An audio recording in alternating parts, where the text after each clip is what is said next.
नमस्कार दोस्तों आज से हम शुरू कर रहे हैं हिंदी का जो व्याकरण टॉपिक है, जो व्याकरण है उसको कंप्लीट करेंगे। पहला टॉपिक है जो आज हमारा वो रहेगा संज्ञा। दोस्तों इससे शुरू होकर हम धीरे धीरे हर दिन एक एक टॉपिक को कंप्लीट करते हुए संपूर्ण हिंदी व्याकरण है वो यहां पर कवर करेंगे। तो आप सभी से मैं इतना ही कहना चाहता हूं कि दोस्तों अगर आपने पूरी क्लासें अटेंड कर ली तो हिंदी व्याकरण के लिए आपको किसी कोचिंग की जरूरत नहीं पड़ेगी। दोस्तों प्रतिदिन क्लास अटेंड कीजिएगा, अपने नोट्स है वो तैयार करते जाइएगा। आप सभी का मैं स्वागत करता हूं आपके अपने YouTube channel Kuchaman online classes पर। दोस्तों अभी तक अगर आपने चैनल को सब्सक्राइब नहीं किया है तो सब्सक्राइब करें, वीडियो को लाइक और शेयर जरूर करें। शुरू करते हैं आज का टॉपिक। दोस्तों टॉपिक का नाम है संज्ञा। और संज्ञा टॉपिक जब तक आपके समझ में नहीं आएगा जब तक जो संज्ञा होती क्या है यह आपको समझ में आए। चलते हैं दोस्तों इसकी परिभाषा की ओर। सबसे पहले हम संज्ञा होती क्या है यह समझते हैं। जिन शब्दों से किसी व्यक्ति, वस्तु, स्थान, जाति, प्राणी, भाव, गुण, धर्म, अवस्था का बोध हो उन शब्दों को संज्ञा कहते हैं। दोस्तों एक छोटा सा उदाहरण लेकर समझाता हूं आपको, जिससे आपको संज्ञा टॉपिक पूरा समझ में आ जाएगा। जैसे राम घर जाता है, राम घर जाता है। दोस्तों एग्जाम के अंदर क्वेश्चन कैसे पूछा जाता है पहले उसकी बात कर लेते हैं। यहां पर आपको मिलेगी अंडरलाइन इसके नीचे ऐसे, और पूछा जाएगा रेखांकित शब्द में संज्ञा है, कौन सी संज्ञा है। इसी प्रकार आपको एग्जाम के अंदर क्वेश्चन मिलने वाला है। अब दोस्तों यहां पर बात करते हैं। यहां पर आ गया आपके पास राम शब्द, यहां पर आ गया घर शब्द। ये दो शब्द आपको यहां पे दिखाई दे रहे हैं दोस्तों। अब यहां पर राम है, ये क्या है दोस्तों, एक प्राणी का नाम है। क्या है, प्राणी का नाम आ गया। घर शब्द यहां पे दिया हुआ है, ये क्या है, एक स्थान का नाम है, आ गया दोस्तों। लेकिन दोस्तों जो राम है ये प्राणी का नाम है, ये एक संज्ञा शब्द है। घर है ये एक स्थान का नाम है, लेकिन ये क्या है, एक संज्ञा शब्द है। इन्हीं को क्या कहा जाता है, संज्ञा कहा जाता है। और ऐसा ही क्वेश्चन एग्जाम में आपको मिलने वाला है। तो दोस्तों आपको समझ में आ गया होगा कि संज्ञा किसे कहते हैं। लेकिन संज्ञा अभी बात पूरी नहीं हुई है दोस्तों। जब संज्ञा के हम भेद पढ़ेंगे एक एक तब आपको पूरा समझ में आने वाला है। तो चलते हैं संज्ञा के भेदों की ओर। दोस्तों संज्ञा के भेद, संज्ञा के मुख्य रूप से तीन भेद होते हैं। कौन कौन से, व्यक्तिवाचक, जातिवाचक, भाववाचक। मुख्य रूप से संज्ञा के तीन भेद माने गए हैं, व्यक्तिवाचक, जातिवाचक और भाववाचक। लेकिन दोस्तों बहुत सारे विद्वान हैं जो दो भेद और मानते हैं। कौन कौन से दोस्तों, चौथे नंबर का आपने भेद जो हमारे भेद होगा वो होगा समूहवाचक संज्ञा। कौन सा होगा, समूहवाचक संज्ञा। और पांचवें नंबर का जो भेद होगा वो होगा हमारे द्रव्यवाचक संज्ञा, या इसी को क्या कहा जाता है दोस्तों, पदार्थवाचक संज्ञा। पदार्थवाचक संज्ञा। दोस्तों जो समूहवाचक और द्रव्यवाचक संज्ञा है ये दोनों के दोनों किसके हैं, जातिवाचक संज्ञा के अंतर्गत आते हैं। इसलिए इनको हम जातिवाचक संज्ञा के अंतर्गत ही अध्ययन करेंगे। अब दोस्तों बात करते हैं हम सबसे पहले व्यक्तिवाचक संज्ञा की। चलते हैं व्यक्तिवाचक संज्ञा की ओर। दोस्तों एक एक चीज को अपने नोटबुक के अंदर नोट करते जाइए। अभी से बोल रहा हूं, अगर जो मैं यहां पे आपके सामने लेकर आ रहा हूं इतना आप पढ़ लेते हो तो एग्जाम में क्वेश्चन गलत नहीं होगा और आपको कहीं कोचिंग की जरूरत नहीं पड़ेगी। दोस्तों व्यक्तिवाचक संज्ञा कहते हैं किसे, सबसे पहले समझना है हमें कहते हैं किसे हैं। किसी एक वस्तु या व्यक्ति का बोध कराने वाली संज्ञा को व्यक्तिवाचक संज्ञा कहा जाता है। किसी एक व्यक्ति, जैसे हमने देखा था ना, राम घर जाता है। राम सिंगल था, अकेला था, एक था, तो राम क्या था, व्यक्तिवाचक संज्ञा था। लेकिन बात यहां पर नहीं हुई। आपको यह तो समझ में आ गया कि व्यक्तिवाचक संज्ञा किसे कहते हैं, लेकिन जब क्वेश्चन एग्जाम में आएगा तो उसको कैसे पहचाने। तो दोस्तों आपके सामने एक सारणी लेकर आया हूं मैं, इस सारणी का स्क्रीनशॉट ले लो बस। आप इतने चीजें अगर आपको याद है तो व्यक्तिवाचक संज्ञा का कोई सा भी कैसा भी प्रश्न अगर एग्जाम में आएगा तो आपका गलत नहीं होगा। जैसे देखिए दोस्तों यहां पर स्त्री पुरुषों के नाम, स्त्री पुरुषों के नाम कैसे दोस्तों, जैसे राम आ गया, श्याम आ गया, राधा, गोविंद, ये अगर आए तो ये होंगे व्यक्तिवाचक संज्ञा। देवी देवताओं के नाम, देवी देवताओं के नाम शिव, विष्णु, पार्वती, लक्ष्मी, ऐसे अगर नाम आ जाए तो ये व्यक्तिवाचक संज्ञा होंगे। देशों, राज्यों, महाद्वीपों, खाड़ी या झीलों के नाम, देशों, राज्यों, महाद्वीपों, खाड़ी या झीलों के अगर नाम आते हैं तो ये भी क्या होंगे, व्यक्तिवाचक। देशों के अंदर जैसे पाकिस्तान, जैसे भारत, जैसे चाइना। राज्यों के जैसे राजस्थान, जैसे उत्तर प्रदेश, जैसे गुजरात, जैसे मध्य प्रदेश, जैसे हरियाणा। महाद्वीप, महाद्वीपों के अगर नाम आ जाए जैसे एशिया महाद्वीप, यूरोप महाद्वीप, ऑस्ट्रेलिया महाद्वीप। खाड़ियों के नाम आ जाए, सबसे दिक्कत यहां पर होती है तो बंगाल की खाड़ी, खंबात की खाड़ी। झीलों के नाम आ जाए जैसे नक्की झील, राजसमंद झील, तो इनके नाम आते हैं तो ये क्या होते हैं, व्यक्तिवाचक संज्ञाएं होती है दोस्तों। आगे देखते हैं दुर्ग, किले, दरवाजे, खिड़कियों के नाम। दुर्ग जैसे रणथंभौर दुर्ग, चित्तौड़ दुर्ग। किलों की बात करें तो चूरू का किला। दरवाजों की अगर हम बात करें दोस्तों के दरवाजों का नाम आ जाता है तो कैसे करें, जैसे India gate, Ajmeri gate, gate दरवाजा ही होता है दोस्तों, सांगानेरी गेट। खिड़की का नाम आ जाए बिचली खिड़की, तो ये क्या होते हैं, व्यक्तिवाचक संज्ञा होती है। भाषाओं, उपाधियों या पुरस्कारों के नाम। भाषाओं जैसे हिंदी, अंग्रेजी, सिंधी, गुजराती। उपाधियां जैसे उपाधियां, डॉक्टर की उपाधि होती है, सर की उपाधि होती है, तो ये क्या होती है, व्यक्तिवाचक संज्ञा होती है। पुरस्कारों के नाम आ जाते हैं दोस्तों। पुरस्कार जैसे गार्गी पुरस्कार, जैसे अर्जुन पुरस्कार, तो ये क्या होंगे, व्यक्तिवाचक संज्ञा होगी। आगे देखते हैं दोस्तों, खेलों, पठार, मैदानों, दिशाओं या नदियों के नाम। कोई से भी खेलों के, क्रिकेट, हॉकी, फुटबॉल, ये सभी व्यक्तिवाचक होंगे। जैसे दोस्तों आपके सामने आ गया पठार का नाम, हाड़ौती का पठार, तो ये क्या होगा, व्यक्तिवाचक होगा। मैदान का नाम आ गया 56 का मैदान, तो ये क्या होगा, आपके क्या होगा, व्यक्तिवाचक। दिशाओं के, चारों दिशाओं, पूर्व, पश्चिम, उत्तर, दक्षिण, अगर दिशाओं के नाम आते हैं तो ये व्यक्तिवाचक होगी। नदियों के नाम आ जाए गंगा, यमुना, चंबल, तो ये क्या होने वाले हैं दोस्तों, व्यक्तिवाचक संज्ञा होने वाली है। आगे है दोस्तों पहाड़ों के नाम, चौकों के नाम, त्योहारों के नाम या युद्धों के नाम। पहाड़ों के नाम कैसे, जैसे अरावली,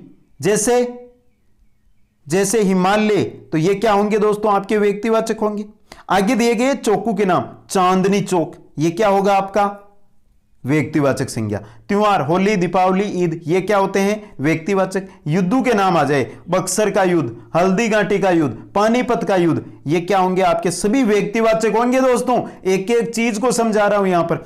इसी के साथ अगर किसी भी समाचार पत्र का नाम आ जाए, और बता दूं दोस्तों आपको, समाचार पत्र, अगर कोई चीज छूट गई है तो वो भी मैं आपको बता रहा हूं। समाचार पत्र का अगर नाम आ जाए दोस्तों तो वो भी क्या होने वाला है आपका दोस्तों, व्यक्तिवाचक संज्ञा के अंदर। अब समाचार पत्र का नाम कैसे आएगा दोस्तों, जैसे दैनिक भास्कर, राजस्थान पत्रिका, पंजाब केसरी, ये सभी क्या होंगे दोस्तों, आपके व्यक्तिवाचक संज्ञा होंगे दोस्तों।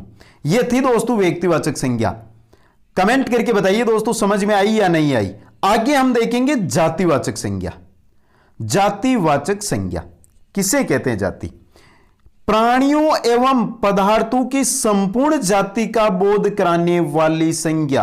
अगर कोई प्राणी है या कोई पदार्थ है, उसकी संपूर्ण जाति का बोध कराए। अगर हम नाम ले लेते हैं, जैसे दोस्तों यहां पे नाम ले लिया हमने भाई, तो भाई दोस्तों एक नहीं होता, ये एक पूरी जाति का बोध करा रहा है। संपूर्ण भाई है ना, उनकी जाति का बोध करा रहा है भाई। जैसे हमने ले लिया नाम मंत्री, मंत्री किसी एक का या व्यक्ति का नाम नहीं है, यह संपूर्ण मंत्रियों की जाति का बोध करा रहा है मंत्री। यह एक पद है, पद का नाम है मंत्री। इसी प्रकार नगर, तो नगर एक थोड़ी है दोस्तों, हर जो नगर है उस संपूर्ण नगरों की जाति का बोध करा रहा है नगर। इसी प्रकार जो बोध कराते हैं उनको जातिवाचक संज्ञा के अंदर सम्मिलित किया जाता है। अब कौन कौन से होते हैं उनके बारे में हम देखते हैं दोस्तों। चलते हैं दोस्तों, यहां पर भी एक आपके सामने तालिका लेकर आया हूं, इसकी स्क्रीनशॉट ले लें आपको, जिससे संपूर्ण जानकारी मिल जाएगी और इनसे बाहर आपको क्वेश्चन भी नहीं मिलेगा। पशु पक्षियों, पेड़ों और फलों के नाम। पशु पक्षियों के नाम जैसे तोता, चिड़िया, कबूतर, कौवा। ये दोस्तों बहुत सारे साथी गलती कर देते हैं। अगर तोता आ गया तो क्या करते थे, व्यक्तिवाचक, जबकि दोस्तों तोता है वो अपनी जाति का बोध कराता है, स्वयं का बोध नहीं कराता है। तोता हो, चिड़िया हो, कबूतर हो, कौवा हो, मैना हो, तो ये किसका बोध कराते हैं, जाति का। आगे है पेड़ों के नाम, जैसे आम, पपीता, केला, पीपल। तो ये जो पेड़ों के नाम आए तो वहां पे कौन सी होगी, जातिवाचक संज्ञा होगी। इसी प्रकार अगर फलों के नाम आ जाए, केला, पीपल, केला है, आम है, तो ये क्या होने वाले हैं दोस्तों, फलों के नाम अगर आ जाए तो ये भी किस में होंगे, जातिवाचक संज्ञा में। आगे देखते हैं, शरीर के अंग या दैनिक उपयोगी वस्तुएं। शरीर के अंग कौन कौन से, नाक, कान, पैर, ये सभी दोस्तों अभी बता रहा हूं जातिवाचक में आएंगे, जातिवाचक संज्ञा होती है। अगर शरीर का अंग का कोई नाम मिल जाए तो हमेशा जातिवाचक होगी। दैनिक जो उपयोगी वस्तुएं हैं, जैसे नाम आ जाए आपके सामने कुर्सी, आपके सामने आ जाए पेन, आपके सामने आ जाए घड़ी, आपके सामने आ जाए पंखा, तो ये हमेशा, अब दोस्तों मैंने बोला पेन, मैं पेन से लिख रहा हूं पेन, पेन दोस्तों ये तो है नहीं कि एक प्राणी, पेन का क्या होगा, पेन का हमेशा ही जाति का बोध कराता है पेन। आगे देखते हैं दोस्तों, प्राकृतिक आपदाओं और सामाजिक संबंधों के नाम। प्राकृतिक आपदाएं जैसे आंधी, जैसे तूफान, तो ये क्या होती है, प्राकृतिक आपदाएं। भूकंप, ये क्या होती है, प्राकृतिक आपदाएं। सामाजिक संबंधों के नाम, मैंने बताया था, भाई का उदाहरण पहले दिया था, भाई बहन, माता पिता, तो ये किस में आते हैं दोस्तों, ये जातिवाचक संज्ञा के अंतर्गत आते हैं। पदों के नाम, जैसे मैंने मंत्री का उदाहरण दिया था आपके सामने, मंत्री है, प्रोफेसर है, तो जो पद का नाम अगर आ जाए दोस्तों तो वो जातिवाचक संज्ञा में आएगा। आगे देखते हैं, संपूर्ण वर्ग या जाति। संपूर्ण वर्ग कैसे दोस्तों, संपूर्ण वर्ग जैसे नगर, जैसे देश, जैसे पहाड़। यहां पे पहाड़ ये नहीं है कि अरावली पहाड़, यहां पर पहाड़ आ रहा है, पहाड़ का मतलब जातिवाचक, समझे दोस्तों। देश का मतलब जातिवाचक, नगर का मतलब जातिवाचक। अब दोस्तों ये तो आपको समझ में आ गया, लेकिन दिक्कत कहां आती है, दिक्कत दोस्तों यहां पर एक नोट लगाकर लाइन लिखी गई है, यहां पर आते हैं गाय और गोरा गाय। गाय मैंने पशु पक्षियों के नाम बताए थे जातिवाचक में, लेकिन इसके अगर आगे गोरा लग चुका है, सफेद लग चुका है, काली लग चुका है, तो ये किसकी हो जाएगी, व्यक्तिवाचक। क्योंकि गोरा गाय, एक गाय की यहां पर बात हो रही है। गाय अगर सिंगल लिखा हुआ था, गाय गाय, तो जातिवाचक होता है, लेकिन गोरा गाय मतलब व्यक्तिवाचक हो जाएगा। इसी प्रकार आपको मिल जाए दोस्तों कि घोड़ा, घोड़ा क्या हो जाएगा, जातिवाचक संज्ञा हो जाएगा। लेकिन घोड़ा के आगे जैसे ही हमने लगा दिया चेतक, चेतक लगाते ही दोस्तों ये जातिवाचक से हट जाएगा और किस में चला जाएगा, व्यक्तिवाचक संज्ञा में चला जाएगा। तो ये भी आपको क्या करना है, ध्यान रखनी है दोस्तों। अब आगे चलते हैं तीसरी संज्ञा की ओर। तीसरी संज्ञा है हमारी भाववाचक संज्ञा। भाववाचक संज्ञा छोटी सी संज्ञा, समझना है, और क्वेश्चन ही भाववाचक से आने वाला है। कैसे आने वाला है उसके आगे हम अध्ययन करेंगे, क्योंकि जो परते लगाकर जो संज्ञाएं बनाई जाती है भाववाचक संज्ञाएं, उनसे क्वेश्चन एग्जाम में आता है दोस्तों।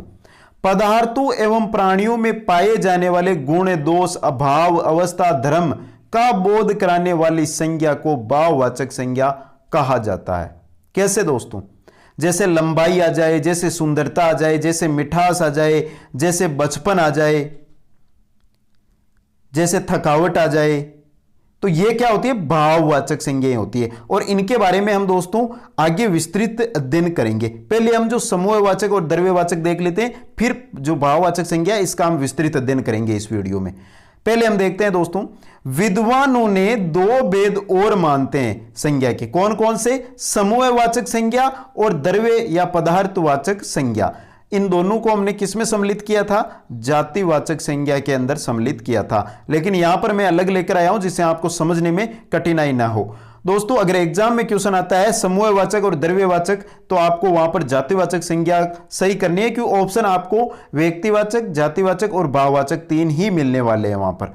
चलते हैं दोस्तों, समूहवाचक संज्ञा को देखते हैं क्या होती है। प्राणियों अथवा पदार्थों के समूह का बोध कराने वाली संज्ञा समूहवाचक संज्ञा होती है। या तो प्राणियों का या पदार्थों के जो समूह है उसका जो बोध कराने वाली संज्ञा होती है। कैसे दोस्तों, समझो एक बार, आराम से समझो। नाम ही समूह है, मतलब समूह का। अब प्राणी, प्राणी मतलब जीवित, पदार्थ मतलब निर्जीव।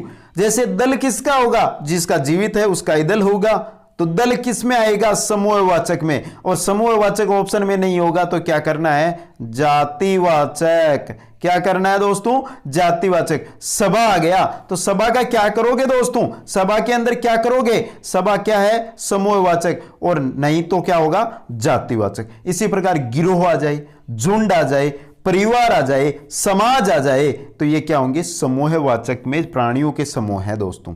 आगे हम देखते हैं पदार्थों का समूह। जैसे ढेर दिया गया है, ढेर हम कचरे का ढेर बोलते हैं, मिट्टी का ढेर बोलते हैं, तो ये निर्जीव चीजें हैं। ये किस में आती है? ढेर किस में आ जाएगा? समूहवाचक में। गुच्छा, अंगूर का गुच्छा, ये निर्जीव चीज है, तो किस में आ जाएगी? समूहवाचक में। इसी प्रकार गट्ठर आ जाए, गट्ठर क्या होता है? निर्जीवों का होता है, तो वो भी किस में आएगा? समूहवाचक में। यह है आपका समूहवाचक संज्ञा। आगे देखते हैं द्रव्य या पदार्थवाचक संज्ञा, यह क्या होती है? नापतोल के पदार्थ एवं वस्तुओं का बोध कराने वाली संज्ञा। नापतोल की चीजें जिनको हम नापतोल के यूज में लेते हैं, उनको कोई पदार्थ है या कोई वस्तुएं हैं, उनको जो उनका जो बोध कराती है उसको द्रव्यवाचक या पदार्थवाचक कहते हैं। नाम से पता चल जाता है द्रव्य या पदार्थ। जैसे यहां पे धातु या खनिज, सोना, डीजल, पेट्रोल, सोना, डीजल, पेट्रोल, चांदी, तांबा, लोहा, ये सभी क्या होती है? द्रव्यवाचक या पदार्थवाचक है। धातुएं हैं दोस्तों, धातुएं या खनिज का जहां पर भी नाम आ जाए धातु या खनिज का, वो हमेशा द्रव्य या पदार्थवाचक संज्ञा है। अगर द्रव्य या पदार्थ का नहीं मिले तो जातिवाचक में इसका राइट आंसर करना है। इसके अंदर खाद्य पदार्थ भी शामिल है, दूध, दही, छाछ, घी, ये किस में आते हैं दोस्तों? खाद्य पदार्थ आते हैं, तो इनको भी द्रव्य या पदार्थवाचक में शामिल किया गया। और अगर ये ऑप्शन आपको मिल जाए द्रव्य या पदार्थवाचक तो ठीक है, अगर ये नहीं मिलता है तो आपको जातिवाचक करना है दोस्तों। नोट लिखाकर यहां पर लिखा भी गया है दोस्तों। द्रव्यवाचक एवं समूहवाचक संज्ञाएं जातिवाचक में सम्मिलित है। तो दोस्तों अब एक बार आप कमेंट करके बताओ मेरे को सभी साथी कि आपको संज्ञाओं के जो मैंने 5 प्रकार बताए हैं वो कितने समझ में आए हैं दोस्तों। अब आगे हम जो अध्ययन करेंगे वो करेंगे भाववाचक संज्ञा प्रत्यय लगाकर 5 प्रकार से बनाई जाती है, किस किस प्रकार से बनाई जाती है, और एग्जाम के अंदर जो क्वेश्चन है वो यहीं से आने वाला है दोस्तों। बहुत कठिन नहीं है, बस आप स्क्रीनशॉट लेकर इनको एक बार देख लेना, लिख लेना, बस तो ही याद हो जाएगी। चलते हैं पहले प्रकार से कैसे बनाई जाती है। पहला प्रकार है आपके सामने जातिवाचक संज्ञा से भाववाचक संज्ञा। जातिवाचक संज्ञा से कैसे बना सकते हैं हम भाववाचक संज्ञा? यहां पर दोस्तों ता प्रत्यय लगेगा, त्वह प्रत्यय लगेगा, पन प्रत्यय लगेगा, ए प्रत्यय लगेगा, ई प्रत्यय लगेगा, ई प्रत्यय लगेगा। कैसे? मित्र क्या है? जातिवाचक शब्द है। अगर ता प्रत्यय लगा दिया मित्रता तो भाववाचक बन गया। प्रभु जातिवाचक है, प्रभुता भाववाचक है। शत्रु जातिवाचक है, शत्रुता भाववाचक है। मानव जातिवाचक है, मानवता भाववाचक है। इसी प्रकार तव लगाने से पशु से पशुत्व बन गया। पन लगाने से लड़का से लड़कपन बन गया। ए लगाने से शिशु से शैशव, गुरु से गौरव, विभु से वैभव। इंपॉर्टेंट रहता है ये, इससे पूछा जाता है तव एवं ऐसे। आगे और देखते हैं दोस्तों, इसके और है जो ई या ई। भक्त से भक्ति, मुक्त से मुक्ति। ई से नौकर से नौकरी, चोर से चोरी। आपा, आपा से बुढ़ा, बुढ़ापा। बहन, बहनापा। ये है दोस्तों जिनसे इन जो प्रत्यय आए थे हमारे सामने, ता, तव, पन, ए, ई, अपा, इनसे जातिवाचक संज्ञा से भाववाचक संज्ञाएं बनाई जाती है। अब आगे देखते हैं कि सर्वनाम से भाववाचक संज्ञाएं कैसे बनाते हैं। जैसे त्वय, पन, कार, स्व, 4 प्रत्यय लगते हैं। अगर अपना के साथ त्वय प्रत्यय लगेगा तो अपनत्व बनेगा। अपना क्या है? सर्वनाम शब्द है। नेक्स्ट टॉपिक है हमारा सर्वनाम, उसके अंदर पता चलेगा अपना क्या है, आपको कल का वीडियो रहेगा। निज, निजत्व, स्व है, स्वत्व। अब इसी प्रकार अपना है, अपना के साथ पन प्रत्यय लगा दिया तो अपनापन। पराया के साथ पन लगा दिया तो परायापन। अहंग, अहंग के अहंकार। सर्व, सर्वस्व है। तो ये आपको 4 प्रत्यय याद रखने, इनसे आपको पता चल जाएगा कि यह प्रत्यय लगा हुआ मिलेगा तो आप समझ जाओगे कि हां यह भाववाचक संज्ञा है दोस्तों। आगे देखते हैं विशेषण से भाववाचक संज्ञा का निर्माण। विशेषण से भाववाचक संज्ञा का निर्माण कैसे होता है? विशेषण जो क्या करते हैं? संज्ञा एवं सर्वनाम शब्दों की विशेषता बताते हैं, उन्हीं को वे कहते हैं ना विशेषण। तो विशेषण आई, आस, ता, ये, पन, त्वय, ये जो दिए गए हैं आपको त्वय, ई, ये लगेंगे जिस विशेषण के साथ तो भाववाचक संज्ञा बन जाएगी। सांप क्या है? विशेषण है। आई लगते ही सपाई हो गया। अच्छा से अच्छाई, बुरा से बुराई। खट्टा से खटास, मीठा से मिठास, आस लगा, तास लगेगा पढ़ते तो उदार से उदारता, वीर से वीरता, सरल से सरलता। यह पढ़ते लगेगा मधुर से माधुर्य, सुंदर से सौंदर्य, स्वस्थ से स्वास्थ्य। इसी प्रकार आगे देखते हैं पन। पन पढ़ते अगर लगता है खट्टा से खट्टापन, पीला से पीलापन, त्वय वीर से वीरत्वय, ई लाल से लाली, लाल से लाली। ये है दोस्तों, एक बार फिर आपके सामने रखता हूं, स्क्रीनशॉट ले लें एक बार, इनका स्क्रीनशॉट ले लें सभी साथी, जिससे आपको लिखने के अंदर आसानी होगी। यह था दोस्तों हमारा विशेषण से भाववाचक संज्ञा बनाना। अब आगे है क्रिया से भाववाचक संज्ञा। दोस्तों टॉपिक सर्वनाम नेक्स्ट डे पढ़ेंगे, उससे नेक्स्ट डे विशेषण, उसके बाद क्रिया, उसके बाद अव्यय। जैसे हम पढ़ेंगे वैसे वैसे आ रहे हैं दोस्तों। क्रिया के अंदर क्या है, क्रिया से, क्रिया के साथ कौन कौन से पढ़ते लगेंगे, ए ई आई आवट आव आहाट। खेलना से खेलना, खेल, लूटना से लूट, जीतना से जीत। हंसना क्रिया है, ई पढ़ते लगा हंसी हो गया। चढ़ाना, चढ़ना क्रिया है, आई पढ़ते लगा चढ़ाई। पढ़ना क्रिया है, आई पढ़ते लगा पढ़ाई। लिखना क्रिया है, आई पढ़ते लगा लिखाई। बनाना क्रिया है, आवट पढ़ते लगा बनावट। थकना क्रिया है, आवट पढ़ते लगा थकावट। लिखना क्रिया है, आवट पढ़ते लगा लिखावट। ये क्या बन गए हैं, ये आपके बन गए हैं दोस्तों भाववाचक संज्ञाएं। आगे और देखते हैं। आव, आव चुनना क्रिया है और आव लगा तो चुनाव, क्या बन गया, भाववाचक। घबराना क्रिया, घबराना क्रिया, लेकिन आहट लगा घबराहट, क्या हो गया, भाववाचक। गुनगुनाना, गुनगुनाहट। यह हो गया हमारे क्रिया से भाववाचक संज्ञा। आगे देखते हैं 5 नंबर है हमारे, जो है अव्यय से भाववाचक संज्ञा कैसे बनाई जाती है। ये 5 ही नियम थे जिनसे भाववाचक संज्ञाएं बनाई जाती है पढ़ते लगाकर। इसके अंदर पढ़ते हैं आपके ई, ये, इक, ता। भीतर के साथ अगर ई पढ़ते लगेगा तो भीतरी, ये क्या है, अव्यय है। समीप क्या है, अव्यय है। परस्पर क्या है, अव्यय है। निकट क्या है, अव्यय है। शीघ्र क्या है, अव्यय है। व्यवहार क्या है, अव्यय है। ऊपर क्या है, अव्यय है। दूर क्या है, अव्यय। तो जो भी अव्यय शब्द है दोस्तों, वेट करो, 1 या 2 3 दिन में आपको संपूर्ण अव्यय भी इसी प्रकार मिल जाएंगे। ई के, ई पढ़ते से देखे तो भीतर से भीतरी, ऊपर से ऊपरी, दूर से दूरी, ये क्या हो गई, भाववाचक। ये से समीप से सामीप्य। इक की देखें तो परस्पर से पारस्परिक, व्यवहार से व्यवहारिक। ता से देखें निकट से निकटता, शीघ्र से शीघ्रता। यह था दोस्तों हमारे संज्ञा का टॉपिक। अब दोस्तों आपसे इतना चाहता हूं कि आप एक बार कमेंट करके मेरे को सबसे पहले बता दें कि यह टॉपिक आपको समझ में आया है या नहीं आया। नेक्स्ट हमारा जो टॉपिक रहेगा वो रहेगा सर्वनाम का। दोस्तों वीडियो को लाइक और शेयर कर देना और चैनल को सब्सक्राइब जरूर करना।